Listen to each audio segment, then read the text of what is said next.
जय श्री ओम नमः सिद्धेभ्यः। जय श्री ओम नमः सिद्धेभ्यः। जय श्री ओम नमः सिद्धेभ्यः। सर्वमंगलमांगल्यं सर्वकल्याणकारकं प्रधानं सर्वधर्माणां जैनं जयतु शासनं। जैनं जयतु शासनं। जैनं जयतु शासनं। पंच परमेष्टि भगवान की जय हो। आचार्य श्री गुरुवर कुंद कुंद महाराज की जय हो। आचार्य श्री गुरुवर विद्या सागर महाराज की जय हो। परम उपकारी निर्यापक श्रवण मुनि पुंगा श्री सुधासागर जी महाराज की जय। आज वो बहुत अच्छी पोस्ट पे है, बहुत बढ़िया खुशी है। नहीं तो जोशाचार्य ने क्या बना दिया था, मजदूरी कराते। तो महानुभाव, भाग्य को इतना भी महत्व मत दो कि तुम जो पुरुषार्थ कर रहे हो इससे भी हाथ धो बैठो। कार्य के प्रारंभ में कभी भाग्य को मत आने देना, कभी भाग्य को मत आने देना। कार्य प्रारंभ करते समय कभी भी नियत को स्वीकार मत करना। सामने बीमार व्यक्ति पड़ा है, नियत को मत सोचना। जो जैसे हमने कहा ऐसे ही होना था, कोरोना तुम्हें होना था, ऐसा नियत था, क्योंकि भगवान की मर्जी थी, मार दोगे उसको। अभी तो उठाओ, अस्पताल ले जाओ, पहले दवाई कराओ।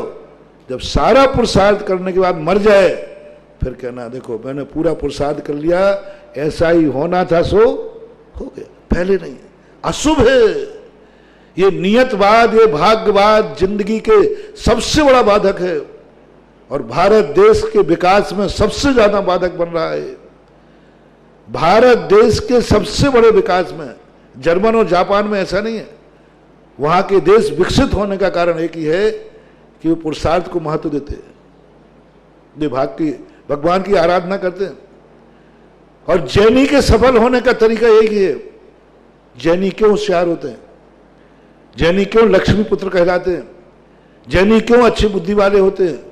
कुछ बात नहीं बंधु, जो सच्चा जैनी है वो कभी भी अपने कार्य में भाग्य को, इसलिए जैनियों ने पहले ही कह दिया भगवान इस सृष्टि का कर्ता धर्ता नहीं है, जो करोगे वो भरोगे। एक सूत्र है, भगवान कुछ नहीं करने वाला। ये तुम्हारे लिए नहीं, डराने के लिए नहीं कहा था, तुम्हारा पुरुषार्थ जगाने के लिए कहा था। मैं कुछ नहीं करूंगा। जैसे मैंने चाणक्य की बात बताई थी, चंद्रगुप्त से स्पष्ट कह दिया मैं तुझे नहीं बचाऊंगा, तू मरेगा देख ले। गुरुदेव आप हो, मुझे डर किस बात का, मैं कुछ नहीं करूंगा। महावीर ने अपने भक्तों का भाग्य नहीं पुरुषार्थ जगाया। जैन दर्शन के हर तीर्थंकर ने अपने भक्त से कहा तुम किसके भरोसे जिंदगी जी रहे हो? अरे भगवान आपके भरोसे, मैंने तो भंवर में नैया डाल दी तेरे भरोसे, आप मेरे भगवान हैं, आपके भरोसे। भगवान ने कहा मामला बिगड़ जाएगा ये छोकरा, क्योंकि ये तो कुछ करेगा नहीं, करेगा बस भगवान भरोसे है। तो भगवान ने कहा लो मैं हाथ पे हाथ रखे बैठता हूं, मैं कुछ नहीं करूंगा। तू डूब रहा है? भगवान मैं डूब रहा हूं। तो वही कहूं मैं देख रहा हूं डूब रहा है। हाँ, ये सब भक्ति की बात है, भक्तिवाद है, सत्य नहीं है। भक्तिवाद भी एक सभ्यता है। जितनी भक्तियां हैं सभ्यता हैं, सत्य से बहुत दूर हैं। ये कहने में आता है तुम हो प्रभु केवटिया, आप हो, ये भक्तिवाद। भक्तिवाद का एक दिन मैंने पूरा प्रवचन दिया था। भक्तिवाद को कभी धर्म मत मानना, भक्तिवाद को कभी सत्य मत मानना। एक सभ्यता की कोटि से, सभ्यता के किनारों से बहती है, सभ्यता के किनारों से बहती है भक्ति रूपी नदी। अभी बताता हूं। तो पहले तो सबसे पहले महावीर ने अपने भक्तों से कहा ये तो छोकरा मेरे भरोसे बैठ गया, अभी कुछ नहीं कर पाएगा। तो उसने उनके सामने कहा मैं नियम लेता हूं, मैं जिंदगी में कभी अपने हाथ पैर नहीं चलाऊंगा, मैं किसी को देखूंगा नहीं। अब अपन चिल्लाए भगवान देखोगे नहीं, सुनोगे तो सही। आंख बंद कर ली मैंने, हाथ पे भगवान कान तो खुले ना, आप सुनो। मैं जोर से चिल्लाऊंगा भगवान मैं मर रहा हूं, बचाओ। भगवान यही कहेंगे तू मर रहा है मैं देख रहा हूं। तू मर रहा है, मैं देख रहा हूं, बस इससे ज्यादा कुछ नहीं, ज्ञाता दृष्टा हूं मैं, कुछ करने धरने वाला नहीं हूं। ये वाक्य जब महावीर स्वामी ने बोला, सारे जैनी सचेत हो गए और जैनियों ने कहा नहीं, भगवान का भरोसा था वो भी खत्म हो गया, भगवान ने नकार दिया, मैं कुछ करने धरने वाला नहीं हूं। पुरुषार्थ जागे। गुरु ने कह दिया मैं भी कुछ करने धरने वाला नहीं हूं, पुरुषार्थ जागेगा, उत्साह जागेगा, अब मुझे ही करना है। मैंने एक दिन प्रवचन में कहा था, हर पिता को अपने बेटे के सामने गरीब बनना है। जैसे महावीर स्वामी की ताकत बहुत है, शक्ति बहुत है, इतनी ताकत है कि भक्त कुछ भी दे सकते, वो कुछ भी दे सकते हैं, आंख खोल लें तो कहो माला माल हो जाए वो, लेकिन वो देते नहीं है। महावीर स्वामी में, जैन दर्शन में, जैन सब कार्यों में इतनी ताकत है कि संसार की हर व्यक्ति सामने उपस्थित हो जाती है, लेकिन वो करेंगे नहीं। दिगंबर जैन मुनि में इतनी ताकत है, एक सामायिक में देवताओं को उतार ले, लेकिन उस ताकत के प्रयोग करने के लिए मना किया गया है, इष्टि लगा दिया, तुम नहीं कर सकते इसका प्रयोग। उन्होंने, महावीर ने अपनाया, नहीं, अपने भक्त के सामने बिल्कुल एकदम फकीर बन जाओ, एकदम फक्कड़ बन जाओ, इसमें असमर्थ बन जाओ, शक्तिहीन बन जाओ, निकम्बा अट्टगुणा किंचुना चरम देह दो सिद्धा। भक्त के सामने, दुश्मन के सामने नहीं। दुश्मन के सामने तो कहना है औकात में बात कर, अभी टेढ़ी निगाह से दूंगा भस्म हो जाएगा। और भक्त के सामने, भगवान आप में इतनी ताकत है, नहीं नहीं मेरे में कुछ ताकत नहीं है। सबसे ज्यादा सारे संसार में जैन भगवान जो हैं अपने भक्त के लिए बिल्कुल असमर्थ है, निष्क्रिय हैं, कुछ नहीं, स्पष्ट नकार दिया मैं कुछ नहीं करूंगा, मेरे हाथ में कुछ भी नहीं है, जो तू करेगा वही होगा, तू अपना कर्ता स्वयं है, इस सृष्टि का कर्ता भी मैं नहीं हूं, होता जगत स्वयं परिणाम, मैं जग का कर्ता क्या कहूं, किन्हू न करे न धरे को, षड द्रव्य मई न हरे को। ये बहुत बड़ी कला थी, बहुत बड़ी मजबूती थी। इसलिए जैनी आज तक दरिद्र नहीं है, गरीब नहीं है, दुखी नहीं है, क्योंकि उनके महावीर के भरोसे नहीं है। वो महावीर ने स्पष्ट नकार दिया। जरूर आप भी ये कला सीख लो। हर पिता से मेरा कहना है, कितना ही अमीर आदमी क्यों ना हो, कितनी बड़ा आदमी क्यों ना हो, जब तक बेटा कमाने न लग जाए, हर अमीर को गरीब बनना है। बेटे को पढ़ाना है तो मैंने कहा था, इतने गरीब बन जाओ, इतने गरीब बन जाओ कि जब बेटा बैठे, बेटा को मालूम है ये मकान, बेटा सब लोन में चला गया, सब ये भी मकान बिल्डिंग कर्जे में है, ये भी कर्जे में, ये भी कर्जे में, ये भी कर्जे में, और जब फीस मांगे ना तो एकदम निकाल के मत दिया करो, जल्दी ये बेचाओ, लेकिन बच्चे का नाम तो नहीं कटेगा। एक ने तो कह दिया नाम कटेगा, दूसरी मां कह दे नहीं नहीं, दोनों एक नहीं हो जाना वहां, नहीं तो बच्चे की जिंदगी खराब कर दो। अच्छा ये चूड़ियां ले जाओ, ये चूड़ियां तो मैंने तेरे लिए बरस घाट पे बनवाई थी, बड़े उससे बनाई थी, ये बेचू। अरे क्या बेटे से बड़ी थोड़ी होती है, ले जाओ ले जाओ। तो ठीक है, रोते रोते ले लेना, जा रहा हूं, बेटे को उड़ा रहा, बाहर जाना, चूड़ियां जेब में रखना और कहना बेटा दुनिया में वो चूड़ियां तो इतने में बिकी हैं, बस इसी महीने की फीस है, साल भर की फीस है। जब वो बच्चा सब देख रहा है, सब देख रहा है, चूड़ी बेचना कुछ नहीं, काय को बेचना, फैंसी ड्रेस है। अब बच्चे की पढ़ाई करके देखना, आप कभी सीरियसली करना, उसको फीलिंग नहीं होना चाहिए। उसके दूसरे दिन से बच्चे की पढ़ाई, बच्चा पढ़ना चालू कर देगा। वो कहते हैं इस बाप के पास तो कुछ नहीं है, इस पे कर्जा और है, मम्मी की चूड़ियां बेच बेच के पढ़ा रहा है, उसको भी गई। अब जो कुछ जिंदगी बनाना है मुझे खुद बनाना। गरीब आदमियों के बच्चे ऑफिसर बनते। आप सबसे ज्यादा देखो, भारत में सबसे ज्यादा आईएएस ऑफिसर बिहार से बनते। क्यों? क्योंकि उनके परिवार देखो कैसी गरीबी है, सबसे ज्यादा बिहार से ऑफिसर बनते, आईएएस ऑफिसर सबसे। क्यों? गरीबी हो। अमीर आदमियों में से कोई बहुत कम ऑफिसर, आप भी बताएं, बड़े बड़े लोग रहते हैं, उनके घर में से कोई आईएएस ऑफिसर बहुत कम बनते, इक्का दुक्का, क्योंकि वो पढ़ते ही नहीं है। पढ़ते ही नहीं। घर में बाप के पास इतनी संपत्ति रखी है, तुम अपने बेटे को पढ़ाना भैया, और ऐसा करना, और बस वो देखना, पढ़ना शुरू करेगा, दोस्तों से कहेगा, दोस्त कहेंगे चल भाई खेलने चलते, पिक्चर चल, नहीं यार जिंदगी मुझे ही बनाना, मेरे बाप के पास कुछ नहीं है, कर्जा लेकर फीस दिए, मैं कहीं नहीं जाता, मुझे पढ़ना है, मुझे जिंदगी बिगाड़ना है क्या? तेरे बाप के पास तो बहुत पैसा, हाँ मेरे बाप के पास तो बहुत है, 7 पीढ़ी भी नहीं कमाओ तो चलेगा। अब वो तो खेलने जा रहा है, ये पढ़ने बैठेगा। और जब पूरा पढ़ चुके,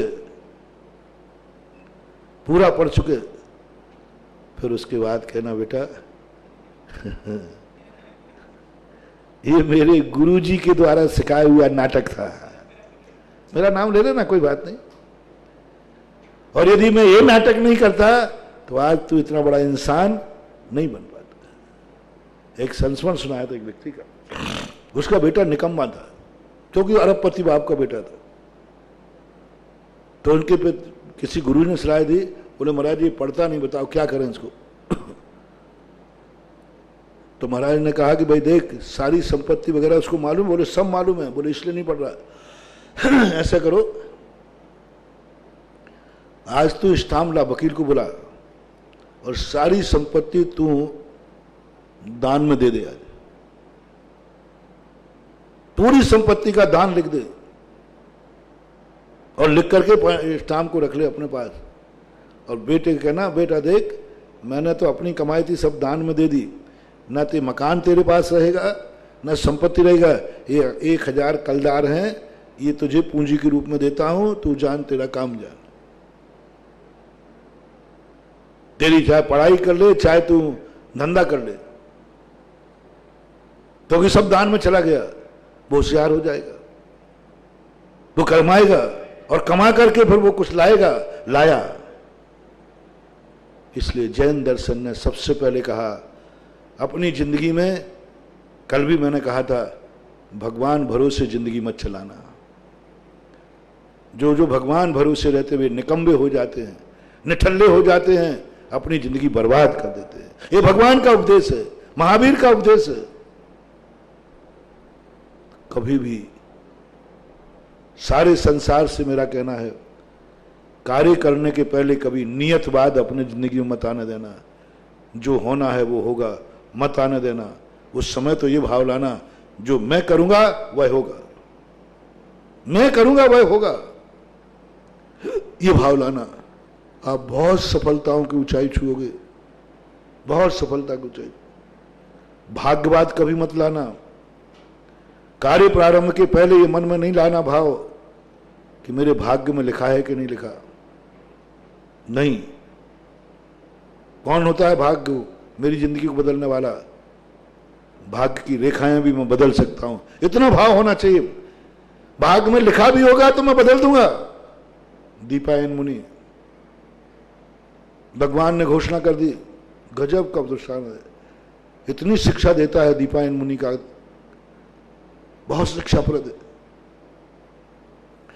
दीपायन मुनि और जरद कुमार का चरित्र अपनी जिंदगी के लिए बहुत अनिवार्य है। भगवान नेमिनाथ ने घोषणा कर दी, द्वारका दीपायन के द्वारा जलेगी, 12 साल के बाद जलेगी। अब नियत हो गया है।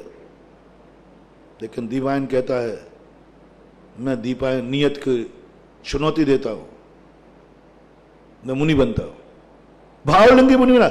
लोग कहते दीपायन मिथ्या दृष्टि था, दीपायन मिथ्या दृष्टि था, भगवान की बात को झूठी करने का प्रयास किया। उन मूर्खों को यह पता नहीं है, यदि मिथ्या दृष्टि होता तो रिद्धि कैसे प्राप्त हो जाती? अशुभ रिद्धि भी प्राप्त होगी तो भावलिंगी मुनिराज को ही प्राप्त होगी, रत्नत्रधारी को प्राप्त होगी। यही सबसे, यदि वो दीक्षा नहीं लेता, वो कहता अब क्या करूं, द्वारका जलना है मेरे से, तो जलेगी, तो जरूर वो मिथ्या दृष्टि हो जाता। जो जो कार्य प्रारंभ करने के पहले नियतवाद को स्वीकार करते हैं, नियम से शुद्ध निपट मिथ्या दृष्टि है। दीपायन यदि ये बैठ जाता कि मेरे द्वारा द्वारका जलेगी, जरत कुमार बैठ जाता मेरे द्वारा कृष्ण जी की मृत्यु होगी, ये दोनों मिथ्या दृष्टि हो जाते, दोनों मिथ्या दृष्टि हो जाते। दोनों ने नियतवाद को ताक पर रख दिया, भगवान की वाणी को ताक पर रख दिया, सर्वज्ञत्व को ताक पर रख दिया और निकल पड़े पुरुषार्थ करने के लिए, निकल पड़े, पूरी ताकत लगा दी, भावलिंग प्राप्त किया। लाखों करोड़ों भावलिंगियों में एक को रिद्धि प्राप्त होती है। इतने विशुद्ध भावलिंगी बने क्योंकि उन्होंने नियत को नकारा था, पुरुषार्थ को जगाया था। यहां तक तो पुरुषार्थ चला, लेकिन अंत में द्वारका जलना थी सो जली। तब उन्होंने दीपायन ने कहा अब तो ऐसा होना ही था, तो फिर इतना पुरुषार्थ क्यों किया? ये सम्यक दृष्टि का कर्तव्य है। सम्यक दृष्टि को पता भी चल जाए कि ऐसा नियत है, तब भी वो नहीं जानता। जो अच्छे नीतिकार होते हैं वो भविष्य नहीं बताते। कृष्ण जी ने कभी अर्जुन को भविष्य नहीं बताया, कभी नहीं बताया। जानते थे कृष्ण जी कि भविष्य यह है कि पांडव जीतेंगे, जानते थे, उनको मालूम था, लेकिन उन्होंने नहीं बताया। बार बार पूछा, मधुसूदन ये बताओ कि मैं जीतूंगा? बोले भविष्य हमारे हाथ में नहीं है, भविष्य का हम विकल्प नहीं करते। जो जो व्यक्ति वर्तमान पुरुषार्थ करते समय भविष्य की चिंता में, भाग्य की चिंता में उलझ जाते हैं, वे जिंदगी में कुछ नहीं कर पाएंगे। महानुभाव, ठानो चलो, अगर तुम चाहो तो तूफान का पथ मोड़ सकते हो, अगर तुम चाहो तो पृथ्वी को मसल करके चपटी कर सकते हो, गोल कर सकते हो। एक रामधारी से दिनकर हुए, बहुत बड़े कवि, उन्होंने एक जवानों के लिए कविता लिखी, अगर तुम चाहो तो तूफान का पथ मोड़ सकते हैं। क्या भुजाओं में बल आता है, ऐसे लगता है कि कुछ करके दिखाऊं। हर योद्धा के लिए, हर कार्य करने वाला योद्धा के अंदर जोश होना चाहिए, मैं करूंगा। भाग्य क्या होता है, भगवान क्या होता है, नियत क्या होती है, मैं करूंगा। इस समय नियतवाद अभिशाप है, भाग्यवाद अभिशाप है, भगवान की भक्ति भी अभिशाप है। भक्ति है ना, भगवान के भरोसा करना अभिशाप है। भगवान का हम समय हमेशा भरोसा मत करना। भगवान ने क्या क्या कहा है, भगवान ने जो जो जाना, जो जो जे दिख भीतराग ने सो सो होती भीरा रे, इस वाक्य को अपनी जिंदगी में कभी आने मत देना। कार्य करते समय ये कार्य, जैसे तुम एडमिशन लिया, पेपर देने गए और ये पंक्ति आ जाए, जो जो देखी भीतराग ने, आप पेपर देते देते सो जाओगे, पेपर नहीं लिखोगे। बोले क्या बात है? बोले भगवान ने जो देखा है वो होना है, काय को बेफालतू माथा फोड़ी करें? क्यों माथा फोड़ी करें? क्यों बच्चे को दवाई करने ले जाएं? भगवान ने देखा होगा तो बचेगा, नहीं देखा होगा तो मरेगा। जो देखा है भगवान ने वो करेगा। सुछंदवाद फैल जाएगा, अनर्थ हो जाएगा। इसलिए मैं कह रहा हूं, कल जो कहा था, भाग्य और नियत भरोसे बैठ करके अपनी जिंदगी खराब मत करो। दूसरा प्रसंग मैंने कहा था कि अपने पर भरोसा करो, तुम्हें खुद पर कितना विश्वास है। सबसे ज्यादा व्यक्ति अपने आप पर अभरोसेमंद है। अपने आप पर कोई भी कार्य करता है, क्या पता होगा कि नहीं होगा, क्या पता होगा कि नहीं। रोटी खाता है, पता नहीं पचेगा कि नहीं पचेगा। जो व्यक्ति को अपने ऊपर भरोसा नहीं है, वो दुनिया में कभी कुछ नहीं कर सकता। सबसे पहले तो तुम अपनी दृष्टि से गिरे हुए हो, तुम्हारी दृष्टि में कमजोर हो। अपनी दृष्टि पर पहले खुद के ऊपर विश्वास करो। कल मैंने पूरा प्रवचन इसी के ऊपर दिया था। एक डर, ये भय, जैन दर्शन ने इसलिए सम्यक दृष्टि को कहा, पहले भय को जीतो। ये भय तुम्हारे सारे काम बिगाड़ देगा, तुम मुनि नहीं बन पाओगे। क्यों? मुनि बना, कल के दिन खड़े होकर हाल लेना है, गोड़ो टूट गया तो बट, परंतु लेकिन भय, कभी मुनि नहीं बनने देगा। भाई तुम्हें गाड़ी में नहीं बैठने देगा, एक्सीडेंट हो जाए तो, मैंने रोटी खाई और दस्त लग गया तो, कुछ भी हो सकता है। ये दुनिया है। ये डर जिसकी आत्मा में बैठ जाता है वह डिप्रेड व्यक्ति कभी ठीक नहीं हो सकता। डर बैठ गया, इसलिए पहला डर निकाल दो। महावीर ने दूसरी बात सबसे पहले कही, किस लिए डर रहे? मर जाओगे? नहीं मरोगे, आत्मा अजर अमर अविनाशी है। समय सार पढ़ने के बाद बहुत विल पावर बढ़ता है। अध्यात्म ग्रंथों से कोई लाभ हो या नहीं हो, एक सबसे बड़ा लाभ है विल पावर बहुत बढ़ता है, बहुत विल पावर बढ़ता है, क्योंकि वो हमारे लिए ऐसी दशा पे पहुंचा देता है जहां मात हम ज्ञाता दृष्टा बन के रह जाते।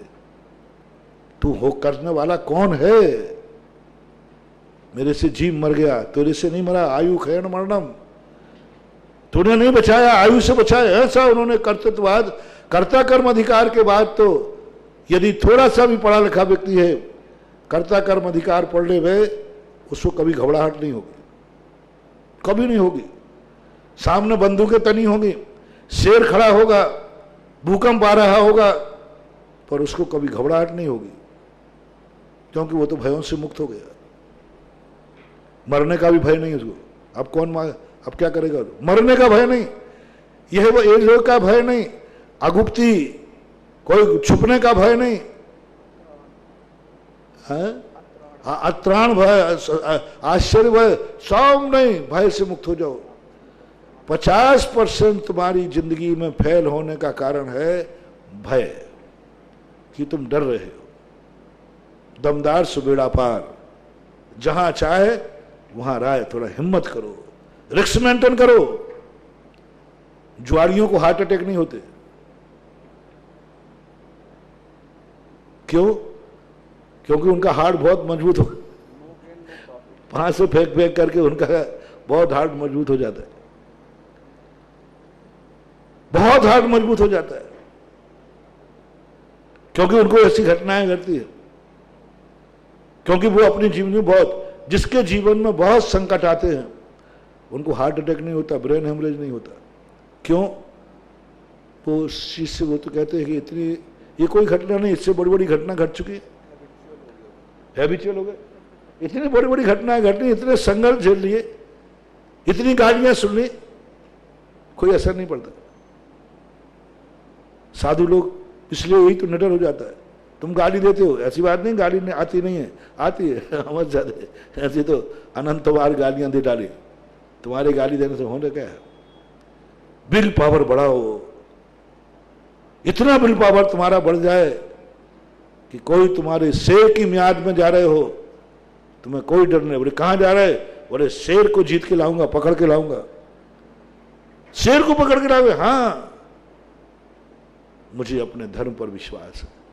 कल कहा था ना, पहला नियम अपने ऊपर विश्वास रखो, दूसरा नियम अपनी भक्ति पर विश्वास करो। भगवान पर नहीं, भगवान पर विश्वास नहीं करना, अपनी भक्ति पर विश्वास करना है। भगवान पर विश्वास नहीं का, अपने व्रत पर विश्वास करना है। व्रत पर विश्वास करो। मेरा व्रत, मेरे व्रत में ताकत है, मैंने अनंत चतुर्दशी की हिंसा का त्याग किया है, मेरे व्रत में ताकत है, फेंक दो मुझे समुद्र में, मेरा कुछ नहीं बिगड़ेगा, कुछ नहीं बिगड़ेगा, फेंक दो समुद्र में। विल पावर देखो, घबराहट भी नहीं हुई। कोई सामान्य व्यक्ति होता है, सरकार माफी करो, नियम चलो अब मैं नियम तोड़ता हूं, लेकिन चांडाल को विल पावर देखो, भय मुक्त, मेरा कुछ नहीं बिगड़ेगा। सती सीता अग्नि में कूदने को तैयार हो गई, किस बल पर? अपने व्रत के बल पर, भगवान भरोसे नहीं। मैंने कल कहा था, भगवान के भरोसे अग्नि में नहीं कूदी है, अपने व्रत के भरोसे अग्नि पे कूदी है। पूरी कथाओं को मैंने सारांश कल बताया था, एक भी कथा ऐसी नहीं है जो भगवान भरोसे जी गई हो। सब ने अपना अपना व्रत के बल पर रात्रि भोजन की छुड़ाई। उस महिला ने किसके भरोसे पर पति को जिंदा किया? अपने व्रत के बल। यदि मैंने कभी रात्रि भोजन में दोष लगाया हो, भय से, लोभ से, मन से, वचन से, तो आज मेरा पति मरेगा, और नहीं किया है तो मेरा पति जिंदा होगा। पति के सिर पे हाथ रख दिया और वो जिंदा हो गया, चेहर उतर गया। किस पर भरोसा था? भगवान पे नहीं, अपने आप पर। अपना विल पावर बनाओ कि मेरा बुरा नहीं हो सकता। ऐसी स्थिति को यदि आपने जगा लिया महानुभाव,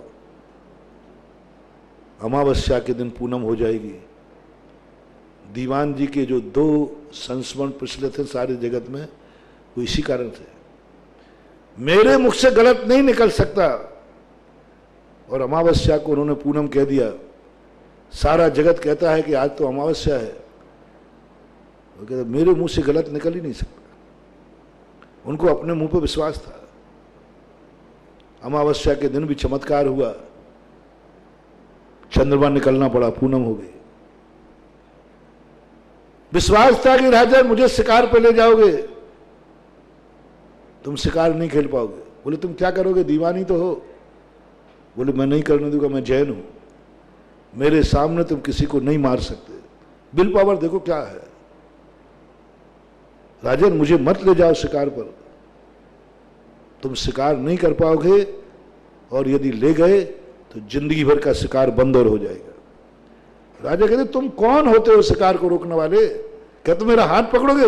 बोले ये औकात मेरी कहां है, ये औकात मेरी कहां है?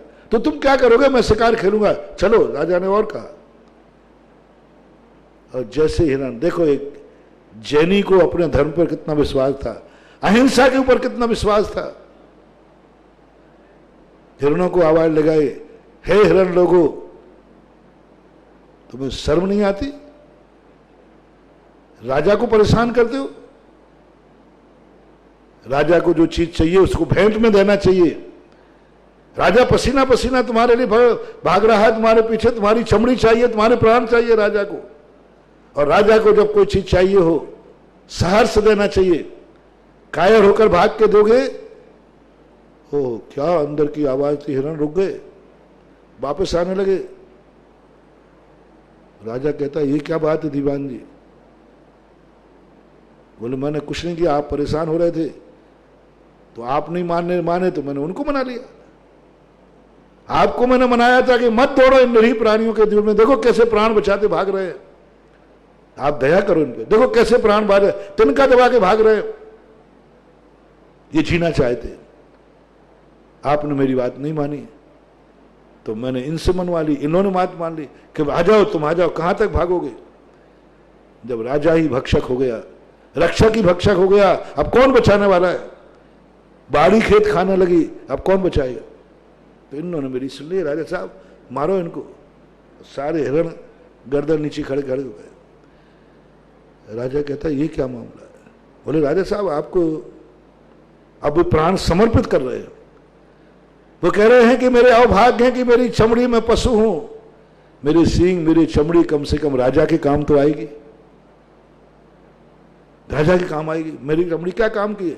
जंगल में मर जाऊंगा, कीड़े पड़ेंगे, कम से कम मेरे प्राण राजा के काम आएंगे, मेरा मांस राजा के काम आएगा, मेरी चमड़ी राजा के काम आएगी, इसलिए समर्पित हो रहे हैं, अभाग्य मान करके इनके मारिए।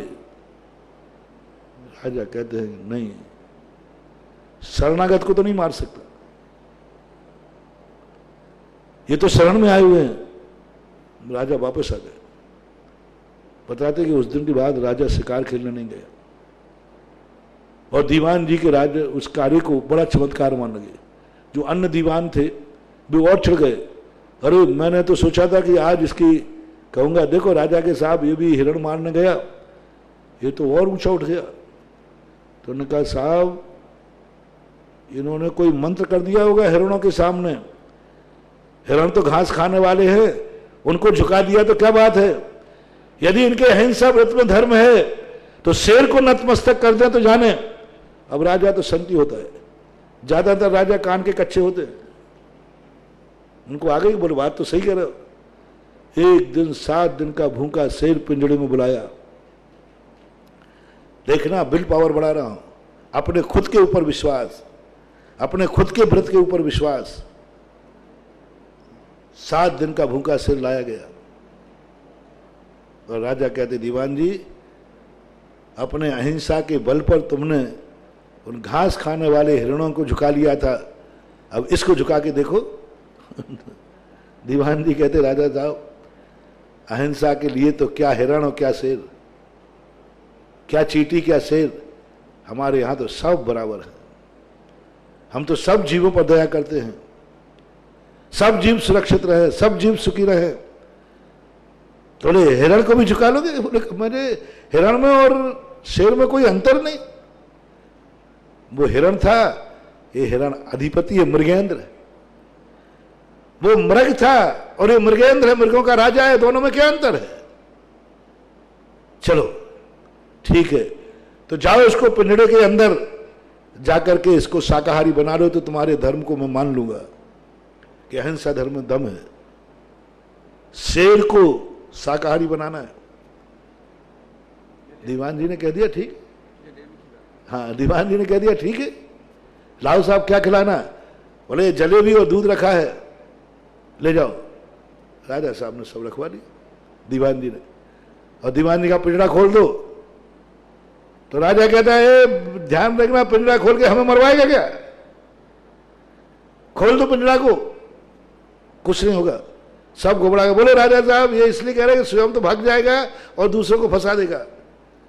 राजा ने तुम्हें पिंजरे के अंदर जाना है, दो राजा की आज्ञा।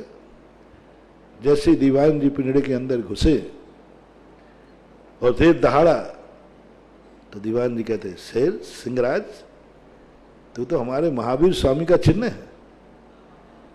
इसी शेर पर्याय से तो महावीर का उद्धार हुआ था, इसी शेर पर्याय का। मैं तो महावीर, शेर कोई साधारण चीज नहीं, संलेखन है।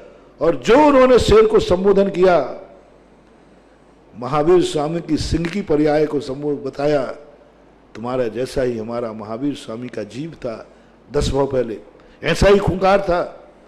लेकिन देखो अहिंसा के बल पर वो एक दिन महावीर बन गया। हिरण को मार के खा रहा था।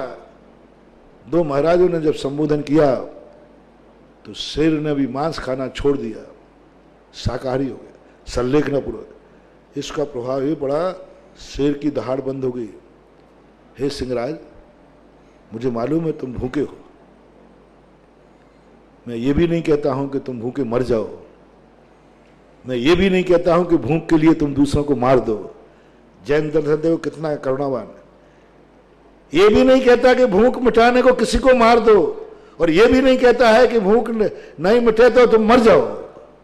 मारना भी नहीं और मरना भी नहीं, जियो और जीने दो। अभी तक तुम्हारी नीति थी मारो और जियो, और मेरे संबोधन के बाद तुम जो शांत हुए हो, इसका अर्थ है कि मारो मत, मर जाओ। इसलिए तुम शांत बैठ गए। अब तुम मारोगे नहीं, मर जाओगे। जैन दर्शन दोनों का निषेध करता है।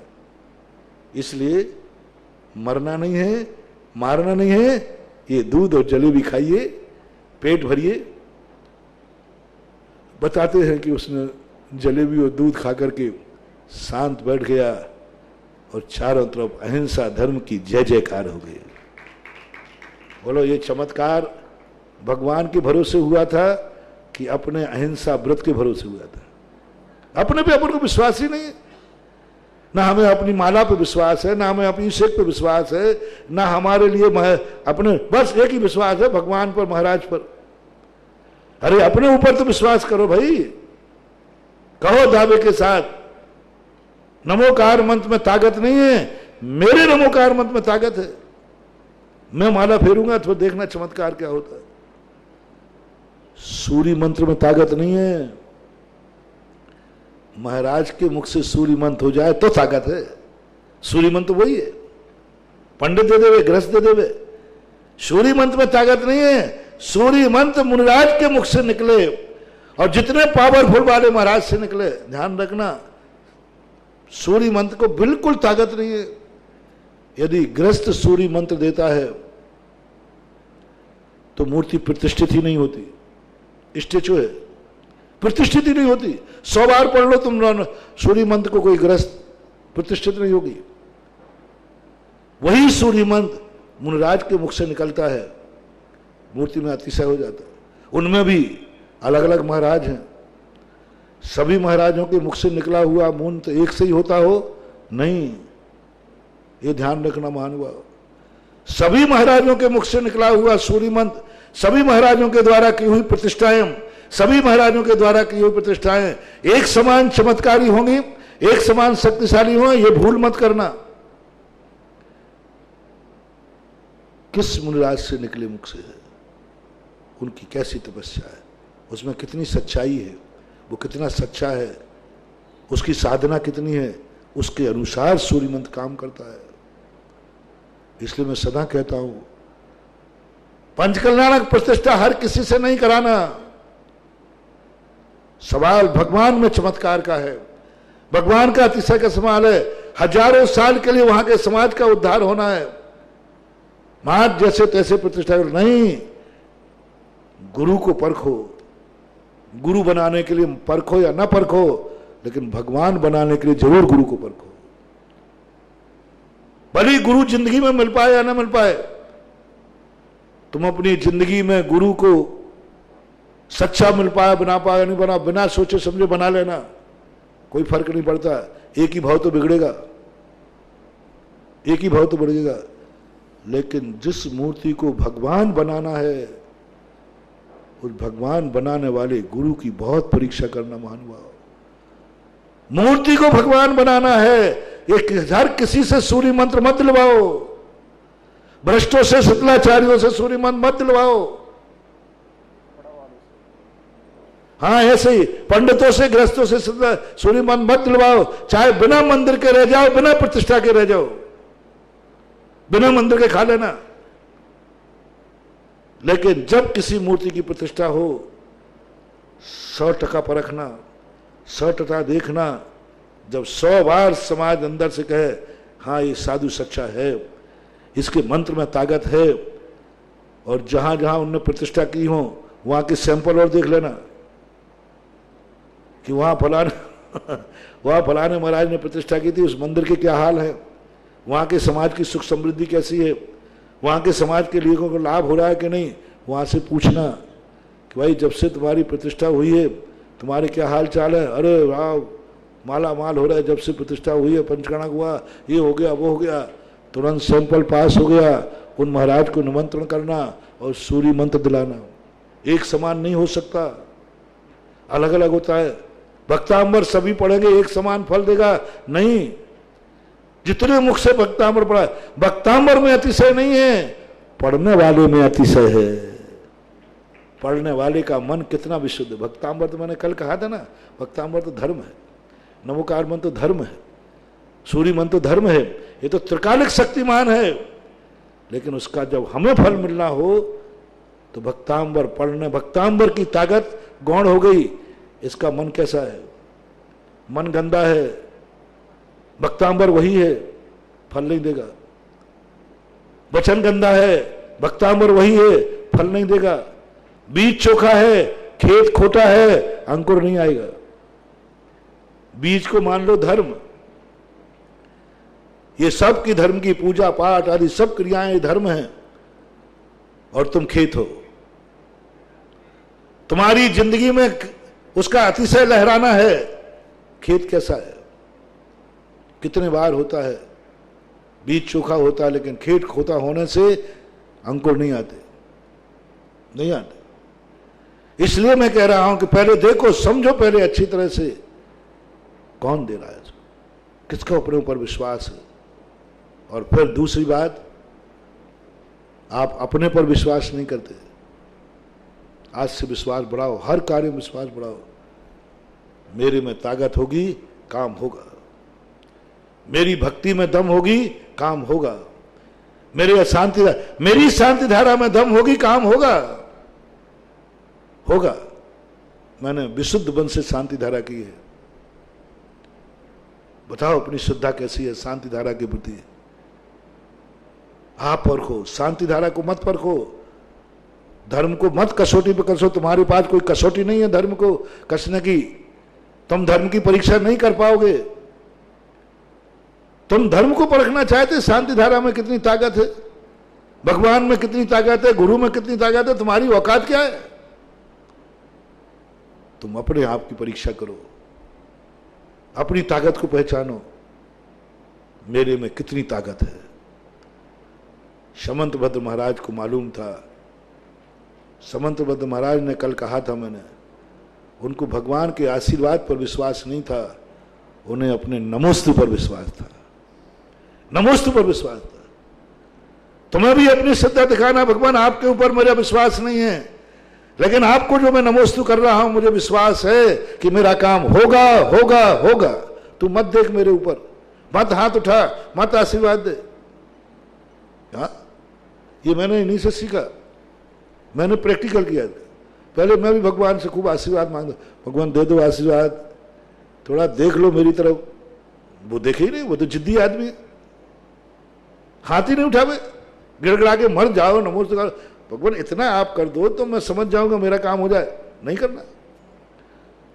तो जब कोई व्यक्ति ज्यादा अपन मनाओ ना तो मानता नहीं, तो फिर गुस्सा आता है।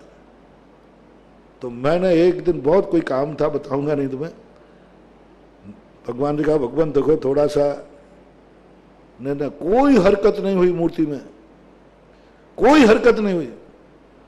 मुझे गुस्सा आया, रखे रहो अपना आशीर्वाद, नहीं चाहिए, और आज के बाद मांगूंगा भी नहीं। मत देखो, मेरे नमोस्तु में दम होगी तो काम होगा। और भगवान से कह के आ गया, मैंने मस्तक किया, मैंने नमोस्तु किया है, गर्दन झुकाई है, ये कोई साधारण गर्दन नहीं है। तुम्हारा आशीर्वाद के योग्य में नहीं हूं, आप ये जान रहे हो कि तुम मेरे आशीर्वाद का योग्य नहीं है, इसलिए मैं आशीर्वाद नहीं दे रहा हूं।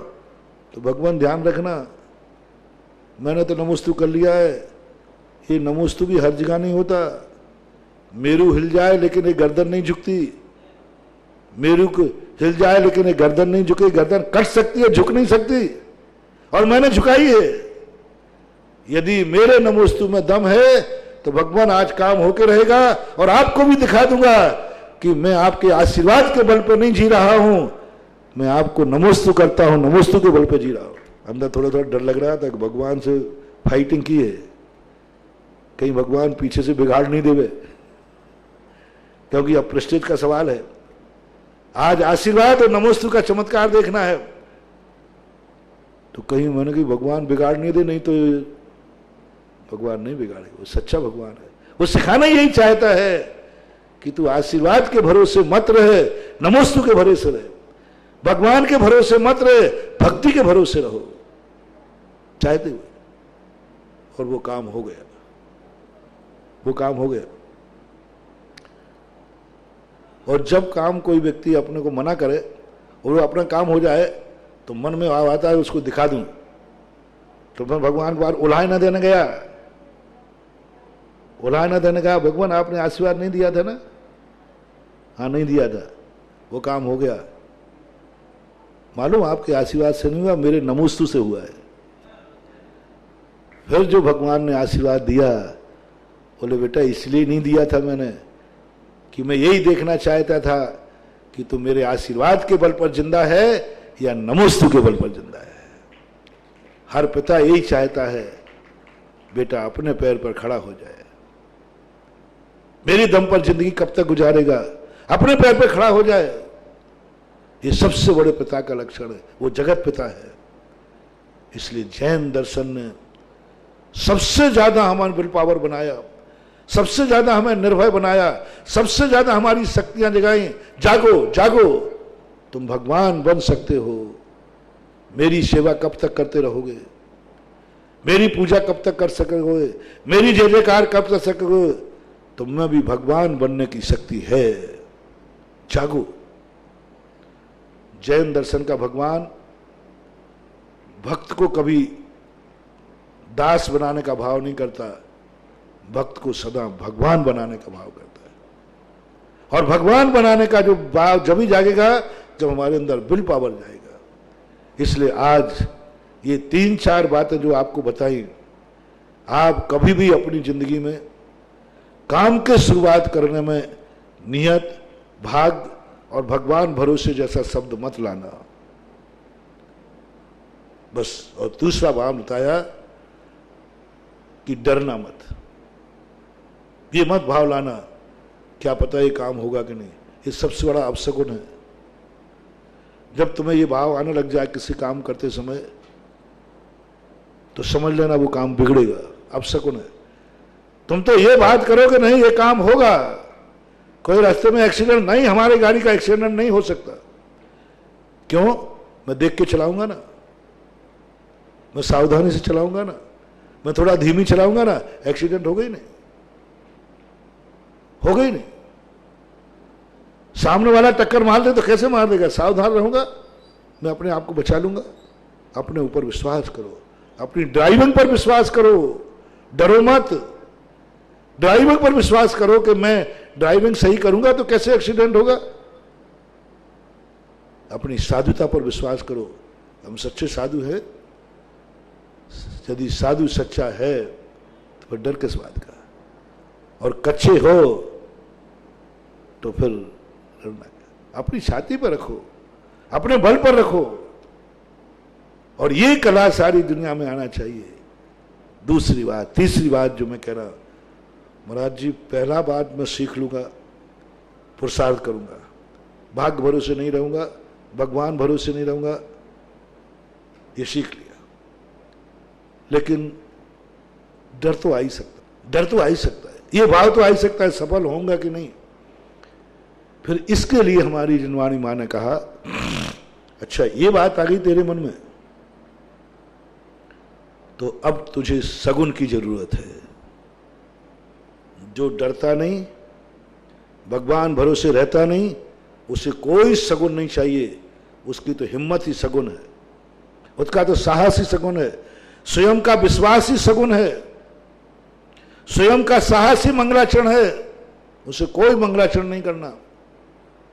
जिन जीवों को मोक्ष प्राप्त करना होता है, मोक्ष होते हैं, वे नमोकार मंत्र नहीं पढ़ते, नमोकार मंत्र नहीं पढ़ते, शुक्ल ध्यानी नमोकार मंत्र नहीं पढ़ते, वे भगवान का याद नहीं करते, कुछ नहीं करते। और यही अभ्यास मुनियों को कराया जाता है। आपका कोई भी काम हो तो कहा जाता है मंगलाचरण करो नमोकार मंत्र का, नमोकार मंत्र। हम मुनियों के लिए जब साधना की बात आई तो उन्होंने नहीं कहा कि भगवान का नाम लो नमोकार मंत्र पढ़ो, उन्होंने कहा तुम अपनी साधना को देखो, तुम्हारा साहस ही मंगलाचरण है, तुम्हारी साधना ही मंगलाचरण है, तुम खुद मंगल रूप हो, बढ़ो आगे। थोड़ा नमोकार मंत्र तो पढ़ लो ध्यान में बैठने के बोले, नहीं तुम खुद मंगल रूप हो।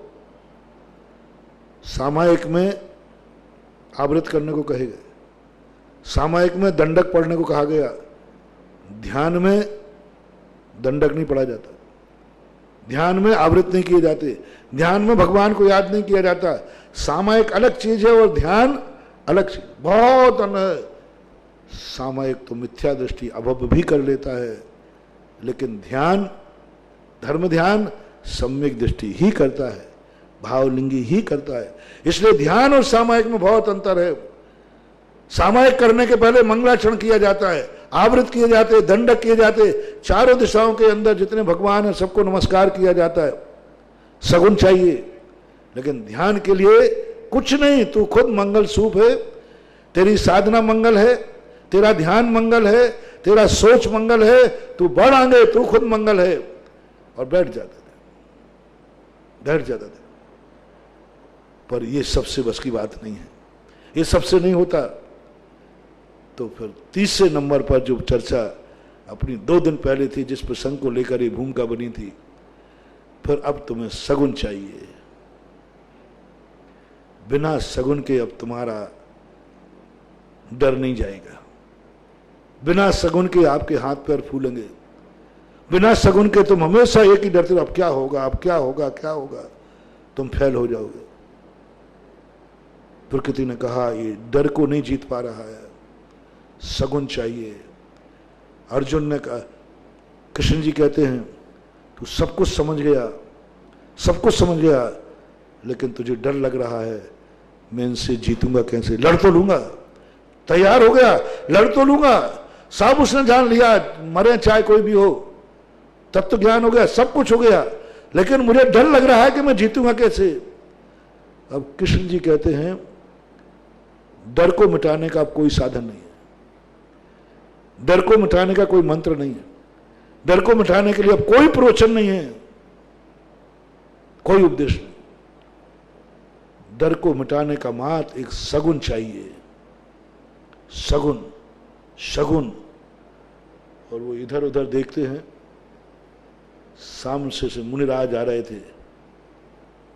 कृष्ण जी समझ गए अब सगुन हो चुका, अर्जुन का भय दूर हो जाएगा। अर्जुन सामने देखो, दिगंबर मुनिराज आ रहे हैं, और युद्ध के समय जिसकी तरफ मुख करके दिगंबर मुनिराज आ जाएं, इससे बड़ा सगुन नहीं होता कोई। मुनिराज की जिसकी तरफ पीठ हो उससे अब सगुन है, और मुख हो तो सगुन है। ये जिनेन्द्र भगवान का, जिनेन्द्र भगवान के सामने शुभ है, ज्योतिष के अनुसार, वास्तु के अनुसार पीठ अशुभ है, और भगवान महाराज मुंह करके आ रहा है, ये सगुन है।